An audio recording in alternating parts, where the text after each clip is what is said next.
Have you ever stopped to consider the habits that are quietly shaping our lives? The ones that seem harmless at first, yet over time weigh us down and keep us stuck in cycles of frustration, anxiety, and dissatisfaction? Buddhism offers profound insight into how the mind works, teaching us that much of our suffering arises from attachment, the habits, thoughts, and patterns that we refuse to let go of. These attachments are like chains that bind us, keeping us from experiencing true peace and happiness. So, what if the key to a peaceful, fulfilled life isn't in adding more to our plate, but in letting go of the things that weigh us down? The habits that we unconsciously hold on to, thinking they're helping us, but in reality they're keeping us stuck in a loop of stress and dissatisfaction. In this journey, we'll explore 10 habits that might be keeping us from living a life of freedom and fulfillment. With wisdom drawn from the teachings of the Buddha, we'll uncover the habits we must release to find the peace, clarity, and contentment we've been searching for. Are we ready to let go of what no longer serves us? Habit 1. Clinging to the past. It's tempting to look back at the decisions made, the relationships that shaped us, the moments that defined the course of life. Holding on to these fragments feels safer, doesn't it?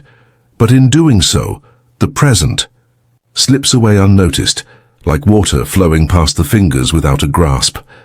The mind often returns to past places, replays the same conversations and scenarios, as though by reliving them something might change. But the truth is clear: the past is gone, and no amount of reflection can bring it back. The more time spent clinging to these moments, the further away they drift. The Buddha's wisdom speaks directly to this attachment. He taught that everything is impermanent. What was true yesterday may no longer hold any meaning today, but this truth can be hard to accept. Often, it's easier to linger on what's familiar than to accept the unknown, to let go of the story that once defined the present. We cling to it because it feels like home, even if it no longer serves us. Imagine the end of a relationship. There was a time when it brought joy, meaning, and connection. After the breakup, the memories are all that remain, and it's easy to fall into the trap of reliving those moments, wishing things had gone differently. But all of this only deepens the wound, because what is being clung to no longer exists in the present moment. It's a faded echo, not a reality. By focusing on the past, the beauty of what's in front of us is missed. Rather than holding tightly to the past, we should accept that all things, both good and bad, are fleeting.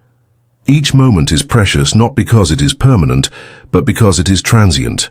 The Buddha said, "You only lose what you cling to." The past, however painful, is no longer yours to shape or hold. What remains is the power of the present, the space to heal, and the freedom to move forward. To let go is not to forget. It is simply to release the weight that anchors the heart. It's like trying to hold on to water in your hands. No matter how tightly the fist closes, the water slips through. The cycle of life is not meant to be controlled, but to be lived. So, let go. Release the burden of the past and open yourself to the unfolding of the present. In letting go, there's space for new experiences, new lessons, and new growth. And in doing so, the past becomes a memory, not a prison. Habit 2. Fearing change. Many of us fear change. Change brings uncertainty, and uncertainty often feels like standing at the edge of a cliff, the ground beneath trembling, the future unknown. It's natural to want to hold on to what is familiar, to cling to the comforts of routine, even when those routines no longer serve. But life in its ever-moving nature is nothing but change. The trees do not resist the wind, the river does not resist its course. They move, they flow, they adapt. So too must we. In life, change is the only constant. We age, relationships evolve, careers shift, and even our desires transform. Yet so often we try to resist it, fearing that the unknown might be worse than what we already know. This fear creates suffering, a suffering that arises when one battles against the natural flow of life. Think of a time when change knocked on the door, a job opportunity that seemed risky, a move to a new place, or perhaps a decision to leave behind something or someone familiar. The fear of change might have been overwhelming, as if stepping into the unknown would bring disaster. But what if, instead of fearing change, we embraced it? The Buddha taught that fear is a product of attachment, the attachment to what we know, to the idea of control, to the illusion of stability. In truth, stability is a fleeting illusion. Just as a tree cannot stop the seasons from changing, we cannot stop the world from shifting around us. But what we can control is how we respond to change. Consider the story of a monk who, after years of practicing in the serene mountains, was invited to live in the bustling city. At first, the monk resisted, overwhelmed by the noise, the crowds, and the fast-paced life. He feared that such an environment would disrupt his peace, his clarity, his very essence. Yet, over time, he realized that the city offered him something the mountains could not, an opportunity to practice mindfulness in the midst of chaos. The monk learned that peace doesn't come from avoiding change, but from embracing it fully, accepting it without resistance. His practice deepened, and so did his understanding of the impermanence of life. Change, when faced with acceptance, brings growth. It is in those moments of discomfort that transformation happens, when the old is shed and the new is born. It's like a butterfly emerging from its cocoon. The process is messy, painful even, but it is the only way to truly evolve.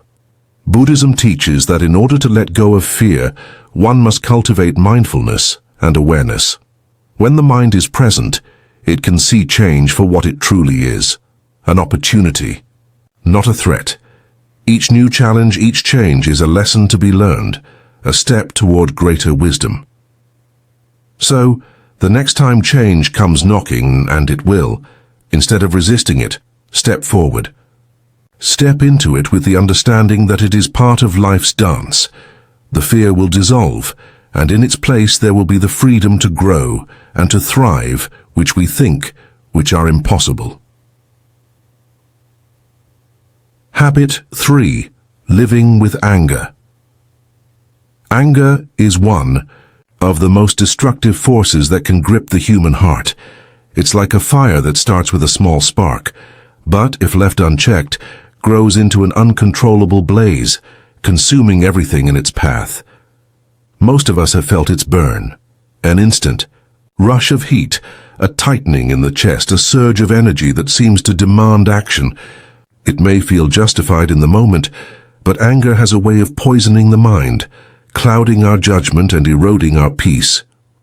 In the Buddhist teachings, anger is seen as one of the 3 poisons, along with greed and ignorance, that trap us in cycles of suffering. The Buddha taught that anger does not harm the person it's directed at, but rather it harms the one who holds it. Holding on to anger is like holding a burning coal in your hand with the intent of throwing it at someone else.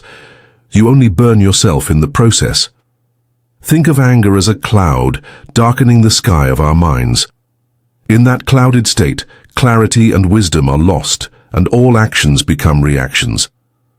When anger is allowed to fester, it clouds the lens through which we see the world, distorting our perception and leading us to act out of impulsive emotion rather than rational thought. The consequences can be far-reaching: damaged relationships, missed opportunities for peace, and a deepening sense of isolation. But the Buddha also offered a path to freedom from anger. The antidote to this poison is mindfulness and compassion. When faced with anger, the first step is to become aware of it. Recognize the sensation in the body, the heat rising, the tension in the muscles, the sharpness of the thoughts. Mindfulness allows us to pause before reacting. It's the space between the trigger and the response. Instead of letting anger dictate our actions, we can choose a more measured response, one rooted in awareness rather than impulse. Instead of reacting instantly, we should practice compassion. When we practice compassion, we begin to see the suffering behind the actions of others. Anger often arises from a perceived injustice, a violation of our expectations, or a sense of hurt.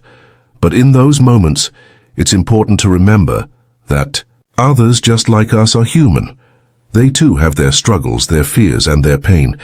Compassion shifts the focus from what we feel has been done to us to a deeper understanding of the shared experience of suffering. In the words of the Buddha, "You will not be punished for your anger, you will be punished by your anger." Anger traps us in a cycle of reactivity. The more we indulge it, the stronger it grows until it controls us. When we release anger, by acknowledging it, understanding its roots, and responding with compassion, we liberate ourselves. It's as if we've let go of a heavy burden, and the heart begins to soften. The walls around it begin to crumble. Through the practice of mindfulness and compassion, the heart becomes lighter, and peace begins to settle in. The Buddha's teachings remind us that anger is not a natural state. It is an emotion that arises, but it doesn't define who we are. With practice, one can transform anger into understanding, frustration into acceptance, and suffering into wisdom. Habit 4. Procrastination.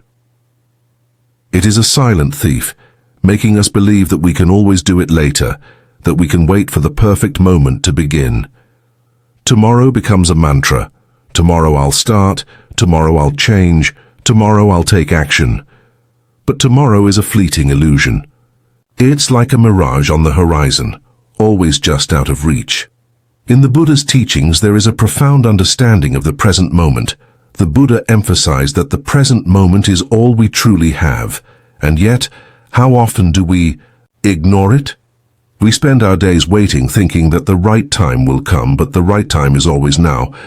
It's not tomorrow, next week, or next year. It's today, in this very moment. Think of procrastination as a weight that gradually builds on the shoulders. The longer we delay, the heavier it becomes. Each uncompleted task, each postponed dream piles up until it feels impossible to move forward.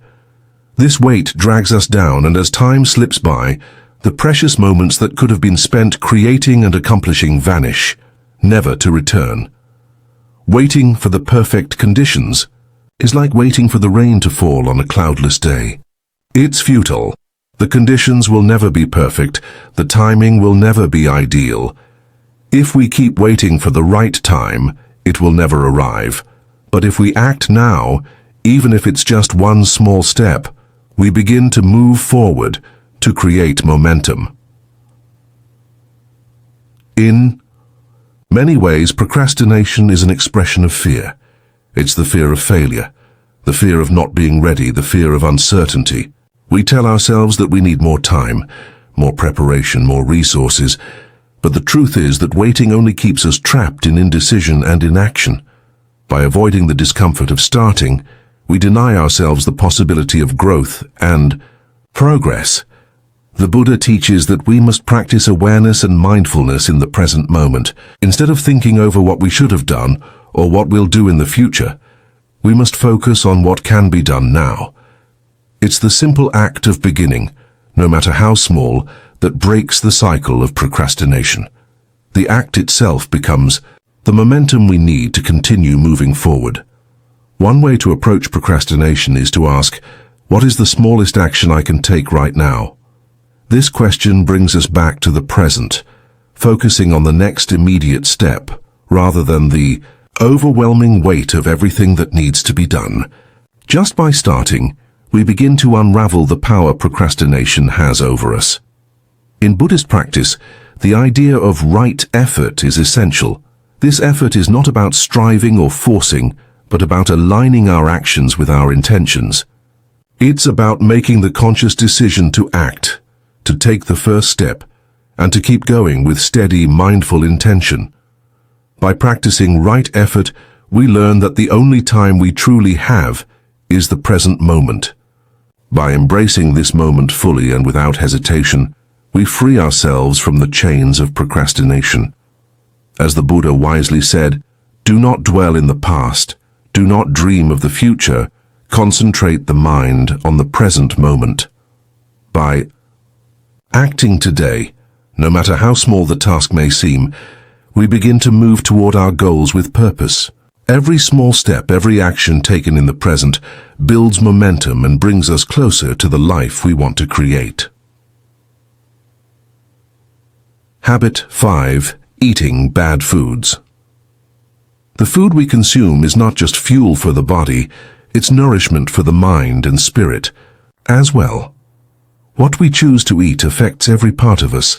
The connection between what we eat and how we feel is clear. When we feed our bodies poorly, we also feed our minds with sluggishness, irritability, and discontent. Imagine a stream of water flowing smoothly, clear and calm. When it encounters an obstacle, it slows down and becomes murky. In Buddhism, this understanding is central to the teachings on mindfulness and moderation. The same happens with the mind when we consume unhealthy, overly processed, or indulgent foods. These foods, though momentarily satisfying to our senses, create a kind of mental fog. Our thoughts become cloudy, our energy drains, and our ability to think clearly diminishes. It's not just our bodies that suffer. Our minds become burdened, weighed down by the effects of what we've eaten. The Buddha, in his teachings on the middle way, emphasized the importance of moderation in all things, including food. He didn't encourage extreme deprivation or indulgence, but rather a balanced approach, eating enough to nourish the body but never to excess. The act of eating should be an intentional one, done mindfully, with awareness of how it impacts our energy, our mood, and our overall well-being. When food is overeat, this often leads to feeling bloated, fatigued, or unsatisfied, despite consuming more than enough. The Buddha's teachings guide us toward finding balance, understanding that true satisfaction does not come from excess, but from consuming what we need in a way that supports clarity, focus, and inner peace. Consider the difference between eating a meal in haste, distracted by screens or stress, versus eating slowly and mindfully, savoring each bite. The difference is profound. In the first case, the food is merely consumed for the sake of it, disconnected from the body and mind. In the second case, eating becomes an act of mindfulness, a moment to nourish, appreciate, and reflect on what the body needs. The process becomes meditative, and the effects are felt immediately. More energy, better focus, and a sense of well-being that extends beyond the meal itself. By choosing foods that are wholesome and nourishing, fruits, vegetables, whole grains, and natural proteins, we not only care for our physical health, but we also align our habits with the principles of mindfulness. Every meal becomes a reflection of our intentions, a moment to be present, and a reminder that our bodies are sacred temples. What we put into them is not just about calories or nutrients. It's about honoring ourselves and creating space for clarity of mind and peace in the heart. Buddhism teaches that the path to enlightenment is paved with awareness, awareness in our thoughts, in our actions, and yes, even in what we eat. Choosing nourishing foods is a form of self-respect and an act of compassion toward the body. It's about being conscious of how our choices impact not just our physical health, but our emotional and mental well-being as well. The next time we sit down to eat, we are invited to practice mindfulness, not just in the taste of the food, but in how the food affects our thoughts, our energy, and our emotions. Do we feel light, energized, and peaceful after eating, or do we feel sluggish, irritable, and drained? The answer is often a reflection of our choices. The Buddha reminds us that true peace and contentment come from balance and moderation. Habit 6. Overthinking and worrying. Our minds are like an endless river, constantly flowing with thoughts, worries, and fears. These thoughts are like leaves that float on the surface, some large, some small, some drifting with ease, others caught in whirlpools, spinning around with no end. In the modern world, it's easy to get swept up in the current of overthinking. We find ourselves trapped in an endless cycle of what-ifs, imagining scenarios that may never come to pass. Worrying about the future, regretting the past, our minds race endlessly, each thought pulling us further away from peace. Overthinking is like trying to hold water in your hands. No matter how tightly you grasp it, it slips away. Thoughts come and go, often without reason, and yet we cling to them, giving them power over our peace. The Buddha spoke of attachment to thoughts as a root cause of suffering. When we attach ourselves to our thoughts, whether they're fears about the future or regrets about the past, we allow them to dominate our lives. We live in a constant state of stress and anxiety, believing that these thoughts define us. But the truth is, thoughts are simply clouds passing through the sky of our minds. They have no inherent power unless we choose to give it to them. Imagine a stormy sky filled with dark clouds. The winds howl, the rain pours down, and the world feels heavy. In that moment, it can seem like the storm will never end, that it will forever block out the sun. But in reality, the clouds are temporary and the sun always remains behind them. Our worries and overthinking are much like those clouds. They come and go. But just as the sky remains clear and unchanged, so too does our true nature. Peace is always there, hidden behind the clouds of our thoughts, waiting for us to see it. The Buddha encouraged us to practice mindfulness, to recognize when the mind becomes overwhelmed with thoughts and worries. Instead of resisting the thoughts or getting lost in them, we can simply observe them, like watching leaves float down a stream. We don't need to control the thoughts or push them away, just to acknowledge them and let them pass. This simple act of awareness allows the mind to quiet, creating space for peace to enter. By practicing mindfulness, we learn to stop identifying with our thoughts, recognizing that we are not our thoughts. We are the awareness behind them. In everyday life, it's easy to get caught up in worries about the future, concerns about our job, our relationships, our health. But most of the time, the things we fear never happen, and the ones that do are rarely as catastrophic as we imagined. The Buddha taught that attachment to the future leads to suffering. The future is always uncertain, and the present moment is the only place where peace can truly be found. When we find ourselves overthinking, it's a sign that we've stepped away from the present moment. We've lost touch with the now. To bring ourselves back, we can practice simple grounding techniques, taking a deep breath, focusing on the sensations of our body, or observing the world around us. These small acts of mindfulness reconnect us with the present moment, where we can find clarity and stillness. The Buddha also taught about impermanence, that all things, including our worries, are transient. Just as a storm will eventually pass, so too will our anxious thoughts. By embracing the fleeting nature of our worries, we can let them go, knowing that they hold no lasting power over us. With practice, we can train our minds to release the grip of overthinking and worrying, returning again and again to the peace that resides in the present moment. Overthinking and worrying are part of the human experience, but they don't have to control us. By practicing mindfulness, letting go of attachment to our thoughts and embracing the present, we can free ourselves from the prison of endless thinking. Habit 7. Seeking external validation. In a world that constantly feeds us images of perfection and success, it's easy to fall into the trap of seeking approval from others. We chase after compliments, likes, and recognition, hoping that the opinions of others will define our worth. But the truth is, this search for validation is like searching for a reflection in a broken mirror. It never shows the full picture, and it can never truly satisfy. In Buddhism, the Buddha taught that true happiness and contentment come from within, not from external approval. Seeking validation from others is like trying to fill a cup with water from a leaky bucket. No matter how much we pour in, it will never be enough. The more we rely on others to define who we are, the less we connect with our own true nature.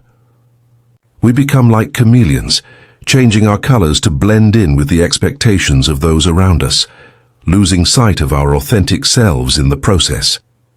Imagine a flower in a field, standing tall and vibrant. It doesn't need the approval of anyone to bloom. It simply exists, rooted in the earth, growing in the sun, nourished by the rain. Its beauty is not dependent on whether others admire it or not.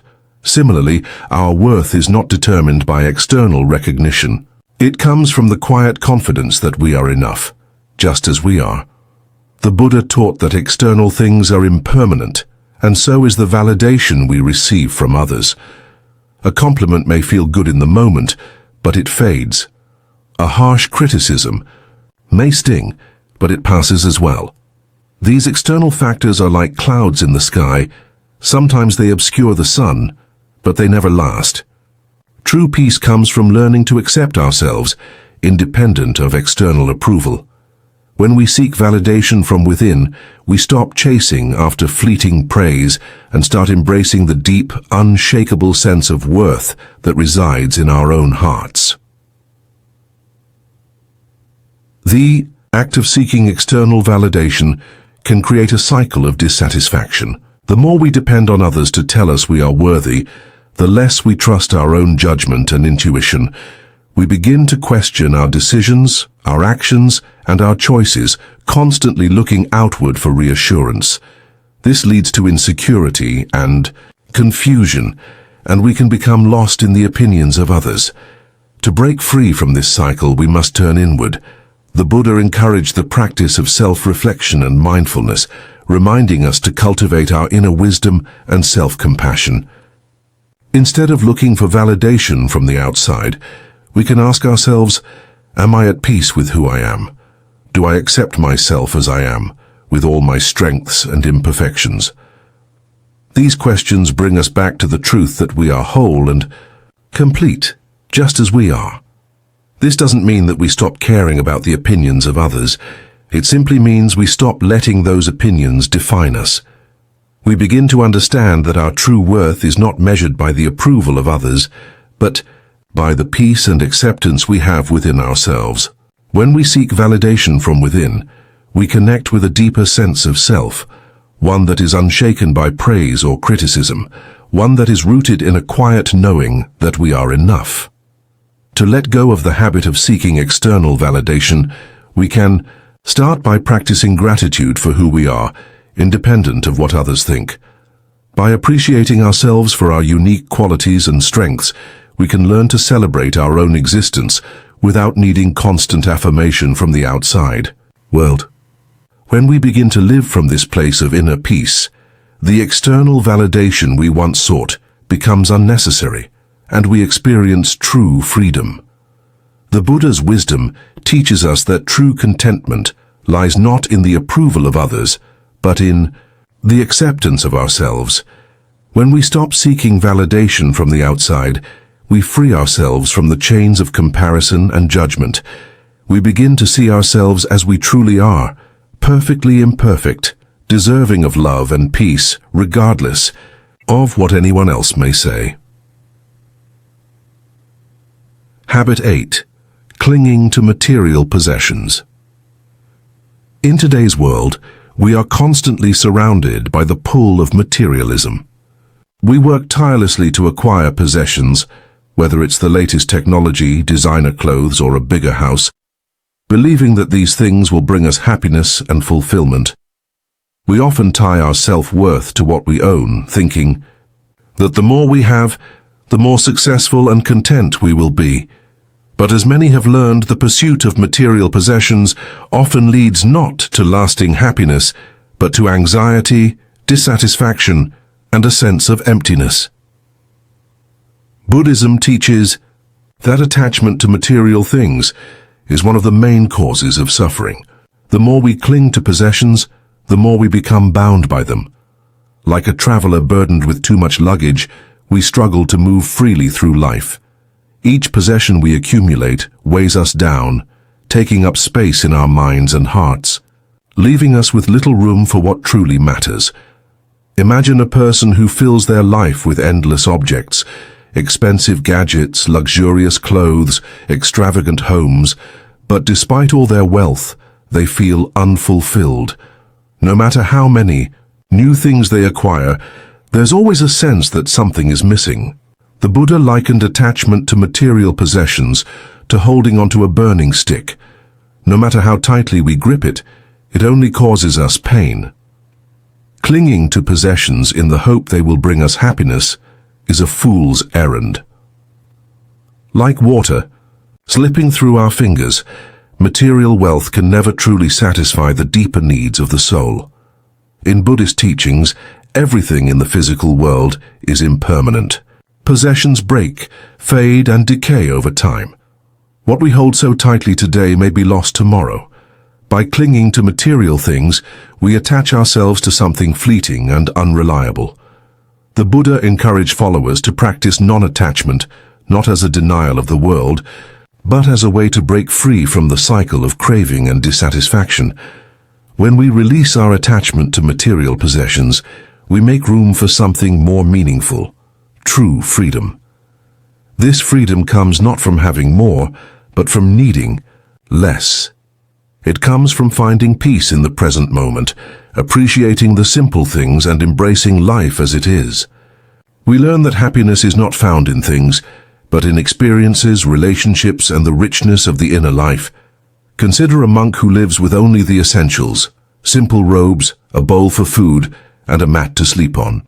Despite having little, in terms of material wealth, the monk is content. His happiness does not come from possessions, but from his connection to the present moment and the peace within himself. This simplicity allows him to focus on what truly matters, cultivating wisdom, compassion, and inner peace. Instead of measuring success by the number of things we own, we begin to measure it by the quality of our relationships, our ability to be present, and our capacity for kindness. Material possessions can enhance life, but they should never define it. The Buddha's teachings guide us to recognize that clinging to material wealth creates an illusion of security. True security comes from within, from the peace and contentment that arises when we free ourselves from the endless chase for more. By letting go of the need for material validation, we become lighter, freer, and more open to the beauty and abundance of life in its simplest form. To let go of this habit, we can start by asking ourselves, what do I truly need to live a happy and meaningful life? When we begin to realize that happiness does not depend on what we own, we start to shift our focus toward the things that matter most: love, connection, personal growth, and inner peace. In this way, we embrace a life of non-attachment, not a life devoid of possessions, but a life free from the chains of materialism.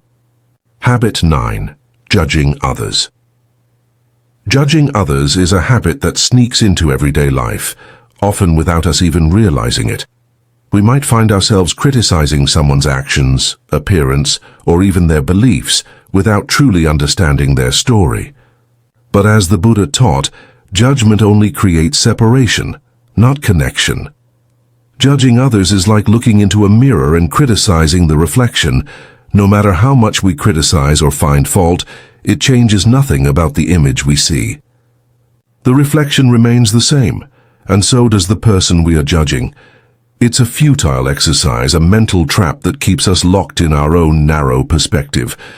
The more we judge, the more we create walls between ourselves and others, closing our hearts to the opportunity for connection, understanding, and compassion.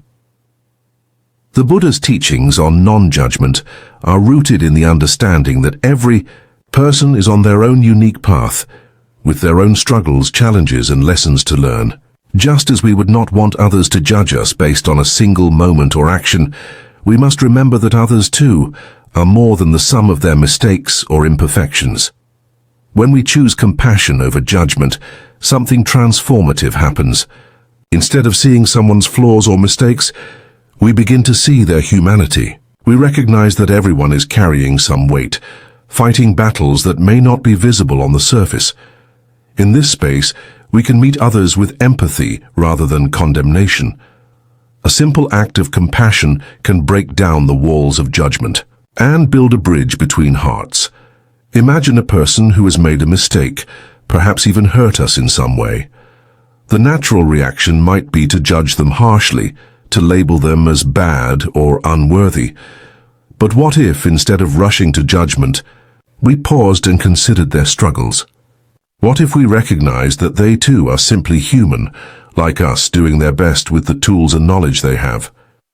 This shift in perspective doesn't excuse harmful behavior, but it opens the door to understanding and forgiveness.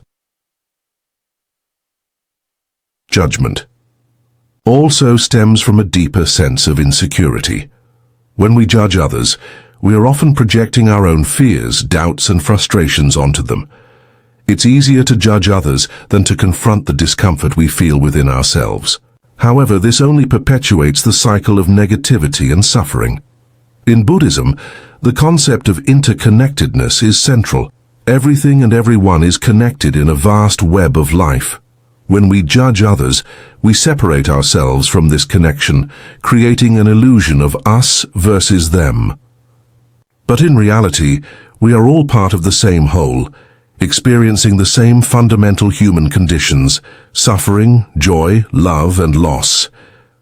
By recognizing this deep interconnection, we can cultivate a sense of peace and kindness toward others, seeing them not as separate from us, but as fellow travelers on the path of life.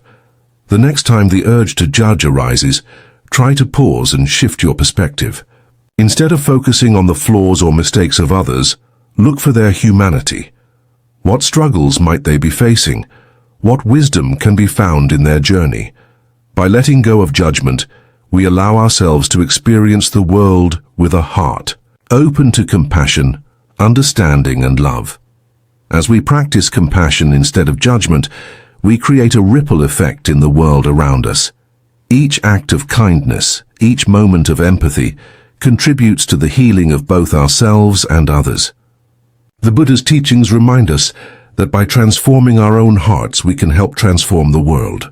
And in doing so, we not only find peace within ourselves, but help to cultivate peace in the lives of those we encounter. Habit 10. Trying to control everything. In life, there's a constant temptation to control, to steer the course of events, manage the actions of others, or even dictate the direction of the future. It's a habit many of us fall into unknowingly, believing that if we can control the details, we can avoid pain, failure, or disappointment. But as the Buddha taught, the attachment to control is one of the most powerful sources of suffering, because in truth, nothing in life is truly within our grasp. Imagine standing by a river, trying to hold the water in your hands. No matter how hard you try, it slips through your fingers, flowing away with the current. This is how it feels when we try to control everything. We may grasp, we may force, but the natural flow of life continues, and we can't stop it. Every moment is like water slipping through our hands, no matter how much we may struggle to keep it. Control, when pursued desperately, creates a false sense of security. It tricks us into believing that we can manage everything, that we can determine outcomes, that we can mold the world to our will. But like trying to hold water, our efforts are often futile. The Buddha's teachings invite us to recognize the impermanence of everything around us, people, circumstances, and even our thoughts. Nothing remains the same and nothing can be controlled. When things don't go as planned, when life doesn't unfold according to our desires, the result is often suffering. The Buddha encourages us to practice acceptance instead of control. Acceptance is an active choice to embrace the flow of life as it is, without trying to manipulate or change it. It's like learning to swim in the river rather than trying to stop its current. By letting go of the need to control every aspect of our lives, we make room for peace, clarity, and freedom. This doesn't mean we become passive or give up on our goals.